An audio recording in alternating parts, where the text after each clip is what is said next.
How's it going? This is going to be a brief about cyber threats in 2024. To be specific, now going over to the objectives, we're going to talk about trending cyber attack techniques from 2023.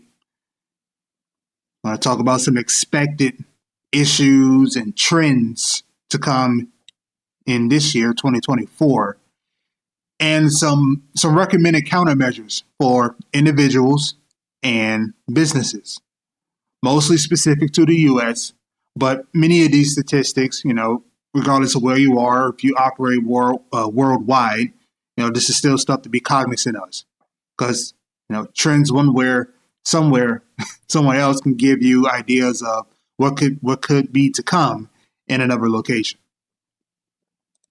Slide. Industries ranked by most cyber attacks last year. Here's the point I want you to get from this. It does not matter what type of business you're in. It does not matter what type of data you deal with. It does not matter. Everybody has data that is attractive to a cyber attacker for some reason. Intellectual property, personally identifiable information, personal health information, computing resources, right? Computers that can be hacked and used, network servers that can be used, or distributed denial of service attacks, all of that. If you are using intellectual property, trademark information, proprietary information, personal health information, which is every organization, you have one or more of those things, and something that is networked, connected to the World Wide Web, you have resources that can be attractive. You just don't know, you just might not know when or where, okay? And that data makes it easier for others to influence, impersonate, and steal from you and others close to you. Does not matter. Does not matter what type of organization you work with. It doesn't matter if you're actually working or not, or stay-at-home parent, retired. You have information. Doesn't matter if you're a veteran. It doesn't matter. So that's just to make sure we're all on the same page here. Okay. You see, manufacturing is at the top. Supply chain stuff, logistics. That stuff can be used to create issues somewhere if a certain place or a certain community cannot get resources that they need, or products and services, etc. Okay. Popular attack vectors. How are they getting in? What are the techniques they're using? Well, at the top of the list, for the first time ever, stolen credentials from web apps. So cyber attackers are finding their way into, maybe your G Suite email, your login account for, websites that you log into to do maybe what you may consider mundane activities. We'll go into that a little bit more in a minute. Right under that, directly under that, email phishing. That's the phishing. There's vishing, voice phishing, and there's smishing, short messages or texting. There's a lot of different types of phishing. Email is the one that's being used the most. We'll talk about that. Why? Under that, vulnerabilities exploited in public-facing apps. So you got the stolen credentials, and then you have vulnerabilities from web apps that may not be patched correctly. Maybe they weren't developed with security in mind within their software development life cycle.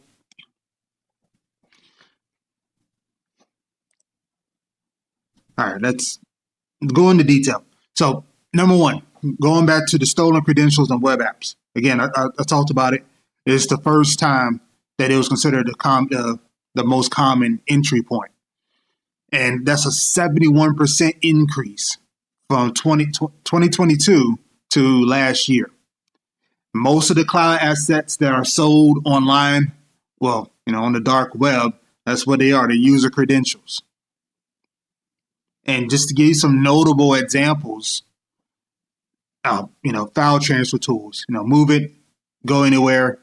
And an interesting incident that happened was 23andMe. I think look at it as a competitor to Ancestry.com. They got access to that information. Now, that's a part where you could go to the conversation of what's called cyber biosecurity, right? It's, knowing how you deal with your health, that merges between things that are related to IT and what you put in your body, right? The most notable and recent example of that would be COVID. All this stuff that went on with that. And I'm not going to debate whether you should or shouldn't have gotten the vaccine. What I will do is remind you that there was a lot of misinformation. There was a lot of information that was prevented from being shared. Many people were deplatformed for challenging and asking questions, valid questions on either side to try to get a better understanding of everything going on. That's a conversation about cyber biosecurity.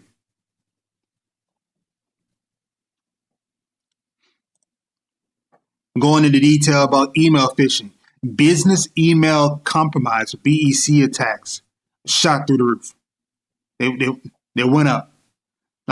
Business email compromise, those attacks, those are phishing attacks that target businesses for money or sensitive data. That can go back to the proprietary information. Right, and how they're doing it? Well, they're using malicious files. They're finding ways around file scanners or virus scanners, malware scanners in email applications. So they're changing the file extension so that it looks like another file than what it is. That's not new, actually. People have been doing that for years to get around it for benign purposes. So that's not new. PDFs, when they have links in it, that's usually what that is done with JavaScript. So if you got a PDF reader, consider disabling JavaScript. In case, you can always look and see if, try to hover over the link and see what the link is. You can tamper with that though. So it's better to treat it like somebody told you a URL.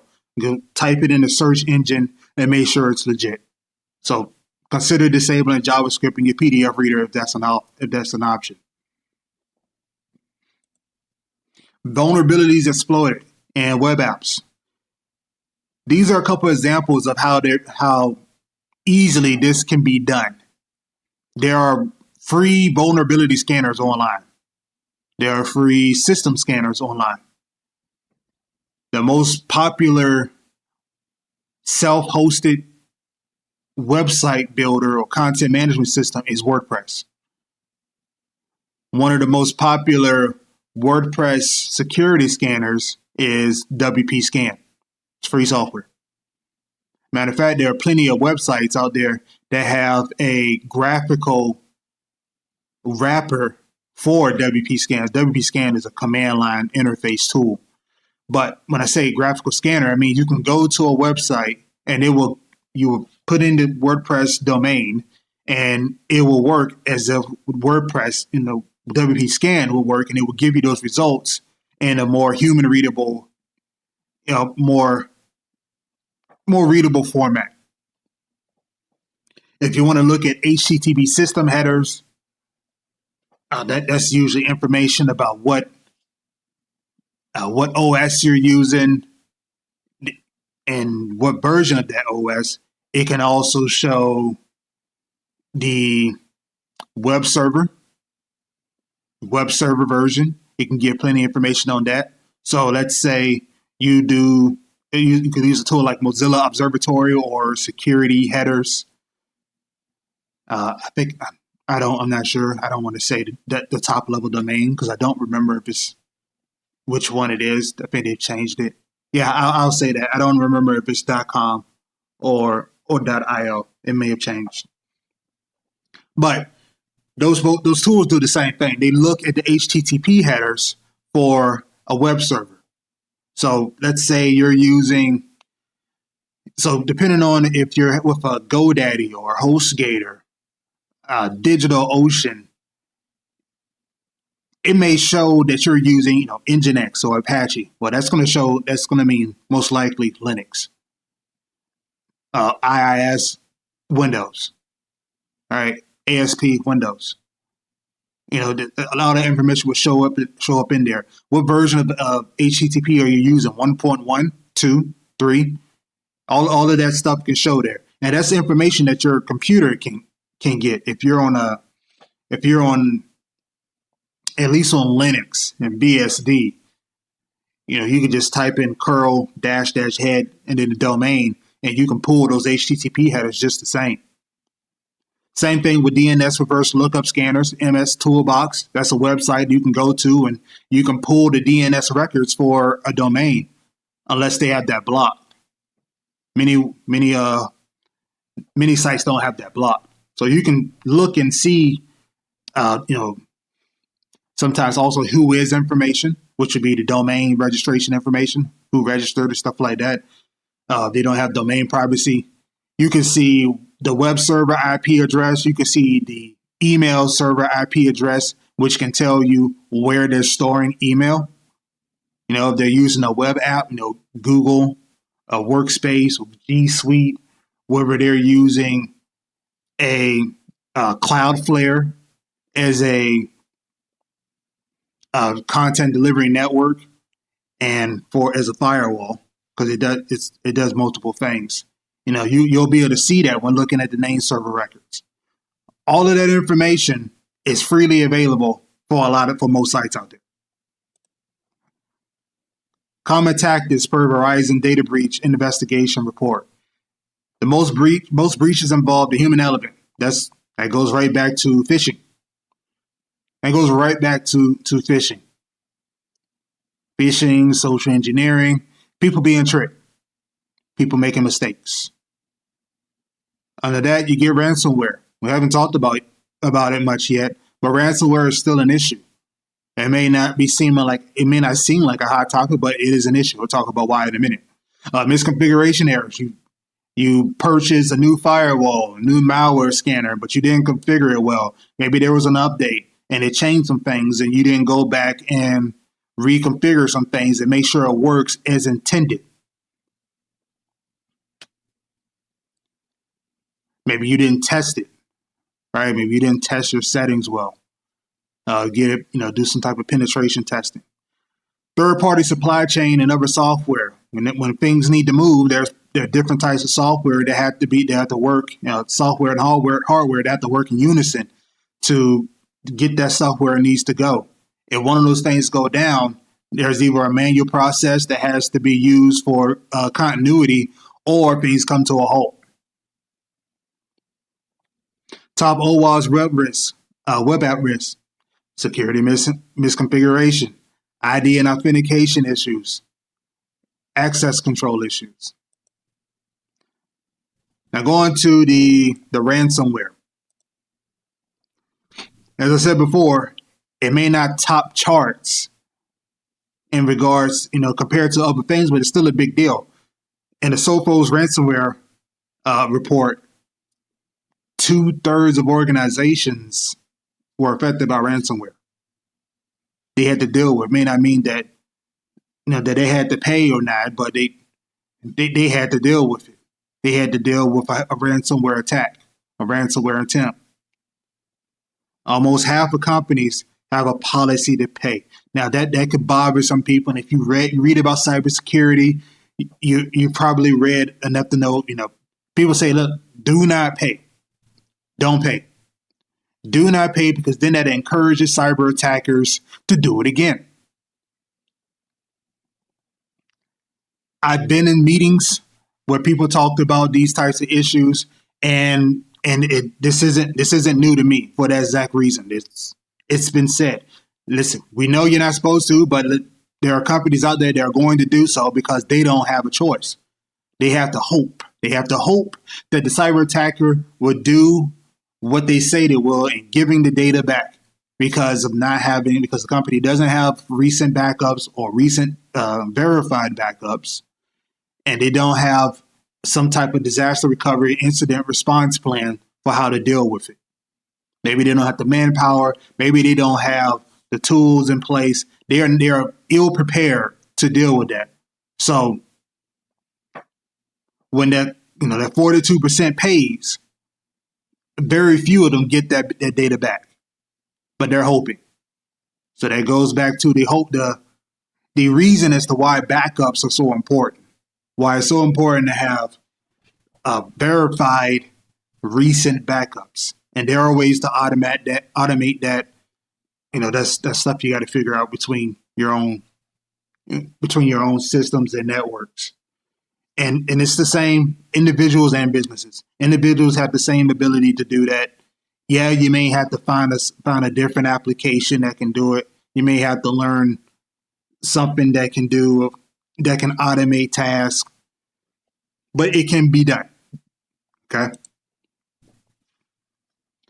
Notable incidents. What I want you to keep in mind, this is mostly for website owners, I'd say. The U.S. had the second most blocked IP addresses, largely due to botnet attacks. Okay. So when you have your websites and you have your web analytics solutions, you need to keep in mind that sometimes that traffic can be bot traffic. Many of that web traffic can be malicious. It could be a bunch of junk meant to try to just take information or try to take your site down. That's where, again, goes back to tools like Cloudflare, your firewalls, web app firewalls and traditional firewalls, close all ports, knowing having ways to cut off web traffic that's illegitimate or doesn't make sense. All right. That's what I want you to keep in that. To go into detail, the botnet attack, that's when an attacker hijacks a network of connected computers, a network of devices with malware, and then uses them to do other malicious attacks. That's oftentimes used in distributed denial of service or DDoS attacks. Now, this is another one. This is for everyone. This is just something that everyone needs to keep in mind. Fraud, online fraud. Most people affected are not senior citizens, age 35 to 54. That's millennials and Generation X. People who have been dealing with the internet. Millennials grew up with the internet. Gen X, was adults and That's when they started messing with that stuff. Now you can argue. So 35 to 54-year-olds, they deal with it the most, while those, the senior citizens, it affects them more. It affects them more in the fact that because they're retirees, they may not be able to go back to work. They may be disabled. That's their pension. They're trying to live off of that. So it's in quantity, it's 35 to 54-year-old. As far as affecting quality of life, that's the point where you could say, well, yeah, citizens still need to be watched and helped, but because they're affected, they're very vulnerable. But it's, the jokes about senior citizens screwing up and not being good with online fraud. Well, it's not true. It's not nearly as true as we may want to say it. There's got to be some more context to that. Moving on. Regardless of the OS, the operating system you use, there are always vulnerabilities. Okay. Red Hat, Enterprise Linux, their customers, they did a report, and last year, almost all of their customers had at least one CVE or common vulnerability and exposure with a known exploit. And 80+% had 3 or more. Okay. And there are also new Mac OS malware on the market that can steal information from your system. So you're not immune. You're not immune. And yes, there are anti-malware solutions for those OSs out there. Yeah, you may have to do a little effort. It shouldn't be that much though. Don't be too comfortable thinking that just because you're not using Windows that you can't be attacked. You're untouchable or you're invincible. Okay? That's not true.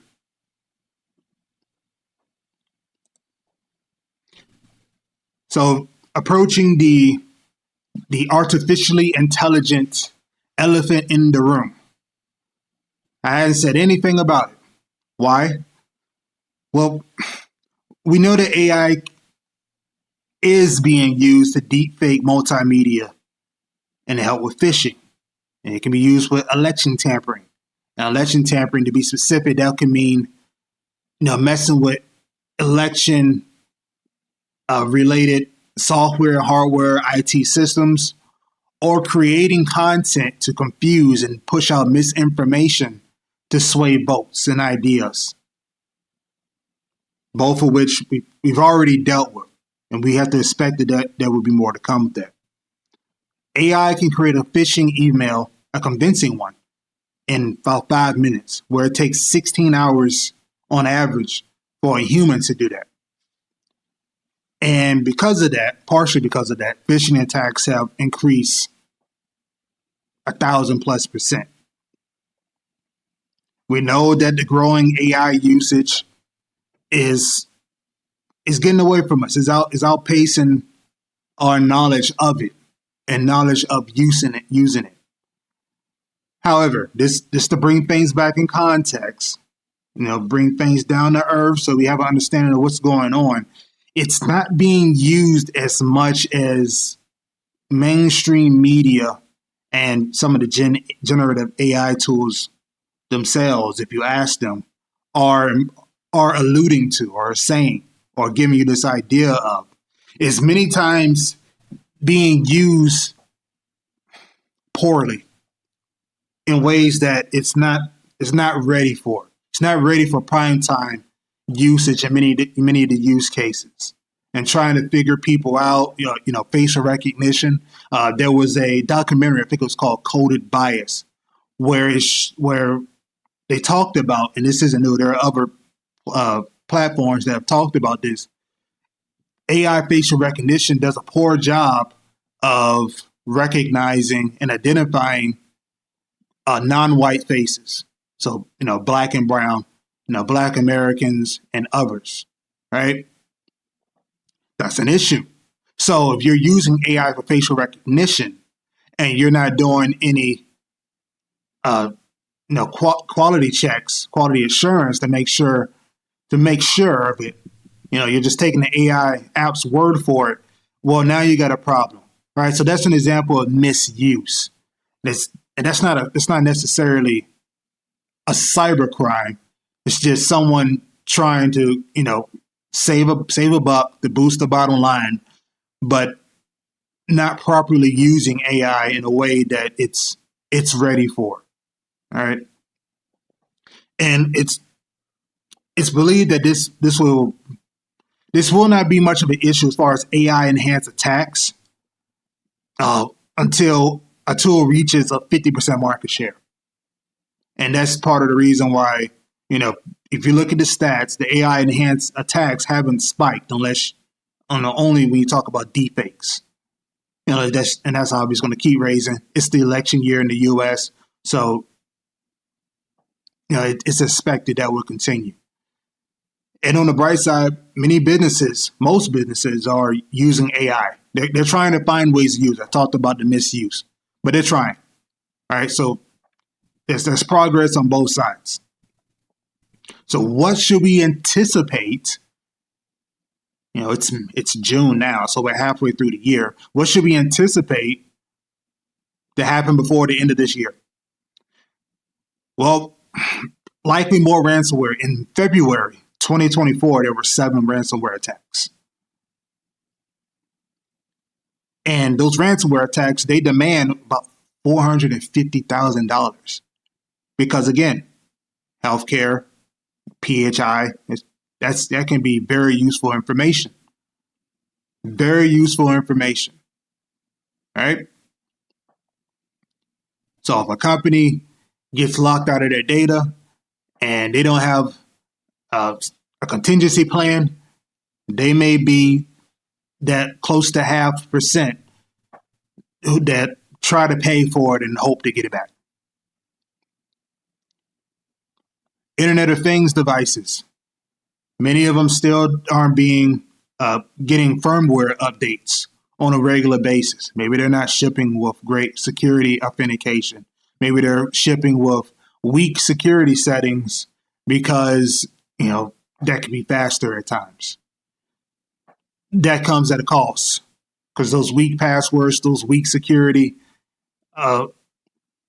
protocols are going to be easier to hack, especially if they're not being, if it's not easy for the user to update it themselves, or if they, again, if they can't update it themselves, and if the firmware for those IoT devices aren't being, if they're not being updated with firmware, and you can't, well, that means you have a static device out there that gives people time to reverse engineer and to penetration test and possibly find ways to exploit.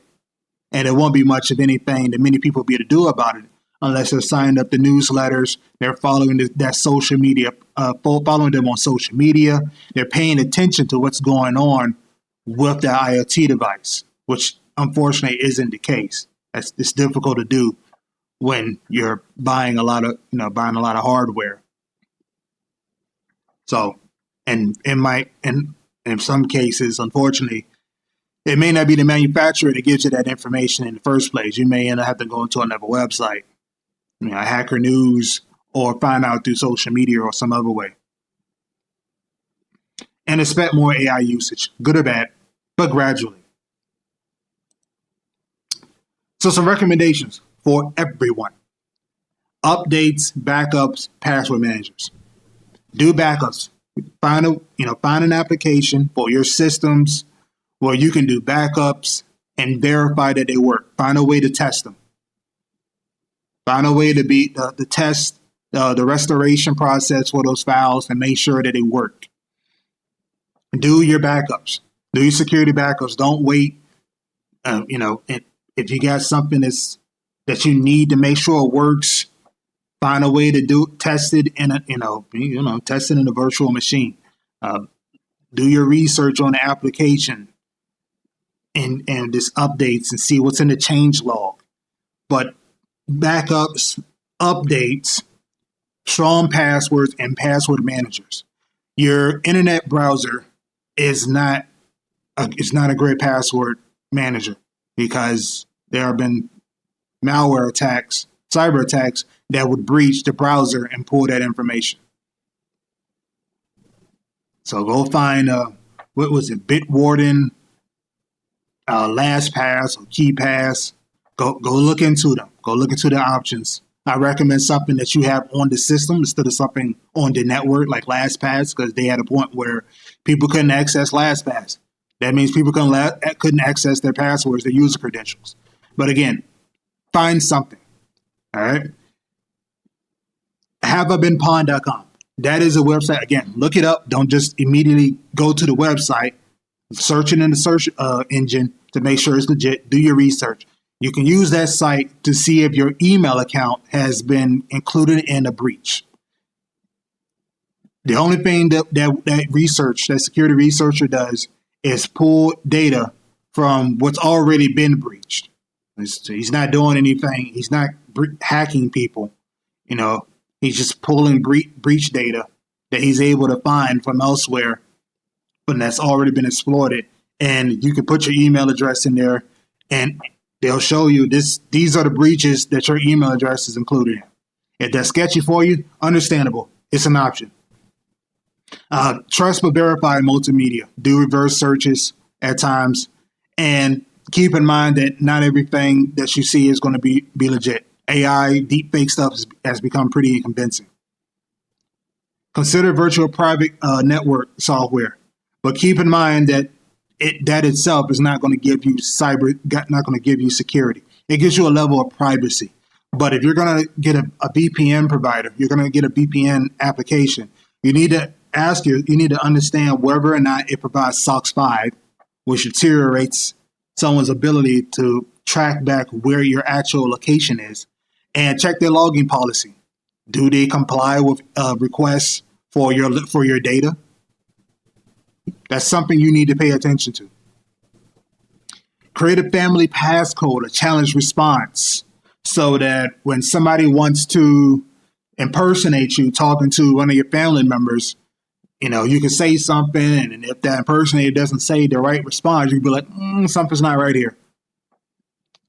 That can help with trying to make sure you don't end up sending money to strangers or sensitive information. And again, I talked about the cyber biosecurity. So, pay attention. The biggest thing about cyber biosecurity is to ask questions about health. If you want to take your supplements or your medications, your doctor's prescribing something, ask those questions. If you're not comfortable with something, ask questions. Okay? Recommendations for businesses: hardened credential management, multi-factor authentication, defense in depth. Have security at each level, at each layer. Make sure that you do security awareness training. Make sure that any mobile devices on the network have security, have some hardening. The systems have a firewall, malware scanner, the routers, the firewalls. Everything needs to have some security settings enabled. That's the very least. Invest in business continuity planning and cyber resilience. Have a plan for if your organization was to get breached. Backups will help you with that. And if you are to get breached, make sure you focus on patching the public-facing vulnerabilities. CVEs are easy to look up. You just type in CVEs for an app, and it'll show up if there are known exploits or if an issue is known. Many companies prefer to hire from within. Hire current employees into cybersecurity and train them. Get them training. Okay? There are a lot of companies out there that complain that we can't find cybersecurity professionals. Well, you probably already have people in there that could do the job. You got to be willing. You just need to be willing to train them and promote them. That's much better than leaving a position vacant, I would argue. I don't know though. I don't own a large corporation. Invest in anti-extortion training. That can deal with insider threats, and that can deal with somebody who's dealing with maybe some type of extortion, personal extortion attack, and they're being blackmailed. Hey, look, if you don't go to your organization and siphon this data, we're going to do this.